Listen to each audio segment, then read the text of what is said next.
क्या प्रशासन रात को कूड़ा उठाने का काम कर रहा है, उसके विरोध में आज किस किस से विरोध जताया गया? देखिए, नगर पालिका और फायर ब्रिगेड के कर्मचारी लगातार 1 तारीख से हड़ताल पर चले गए हैं और इनकी हड़ताल निरंतर जारी है।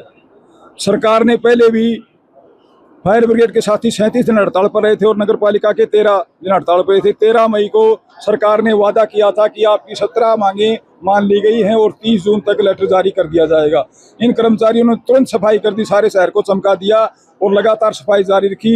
लेकिन 30 जून के बाद भी सरकार ने कोई लेटर जारी नहीं किया। इन्होंने फिर चेतावनी दी, सरकार को 1.5 महीने का समय दिया, मीटिंग भी हुई, लेकिन सरकार मांगे जायज मानती है लेकिन लागू नहीं करती। उसके विरोध में इन्होंने फिर 7 अगस्त से हड़ताल के ऊपर बैठे हुए हैं। और अब सरकार ने 22 तारीख को रात को कचरा उठाने की कोशिश की, प्रयास किया बाहर की एजेंसी के जरिए बुला करके, और इन कर्मचारियों ने विरोध जताया। रात को ही सारे कर्मचारियों को बुलाया गया, लेकिन उसके बाद सरकार ने 400 पुलिसकर्मियों के और हमारे 40 के लगभग कर्मचारी साथी थे, उनको भर करके तो शाम थाने में ले गए। तो शाम के बाद यहाँ ला करके छोड़ा गया और आज रात को भी वही कार्रवाई की।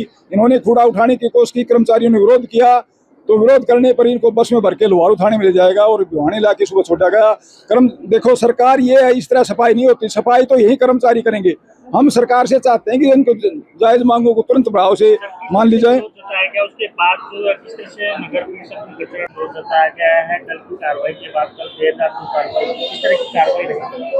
मैं अजय सोराण, जिला प्रधान भिवानी फायर ब्रिगेड।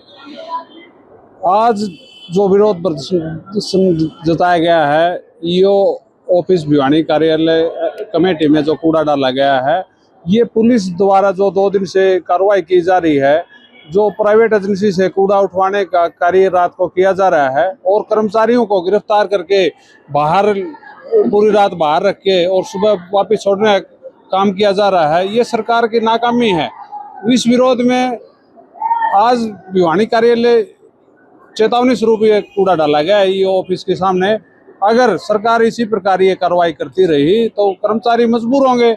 वो कल रणनीति बनाएंगे, विधायक के, एमपी के, मंत्री के और डीसी और अन्य अधिकारियों के भी इसी प्रकार कूड़ा डालने का कार्य करेंगे, क्योंकि सरकार मजबूर कर रही है, हमारे साथ जबरदस्ती कर रही है। वो हमारी मांगे ना लागू करके इस प्रकार के हथकंडे अपना रही है और इससे कर्मचारियों में रोष है। ये आंदोलन उग्र करने की, जनता से टकराव करने की सरकार की साजिश है और अगर इसी प्रकार सरकार का रवैया रहा तो कर्मचारी और संगठन और अन्य दूसरे महकमों से भी इसी प्रकार हमारे साथ जुड़ते हैं, संगठन, सामाजिक संगठन जुड़ रहे हैं और बड़ा आंदोलन करने की तैयारी में है। जितना सरकार आंदोलन को दबा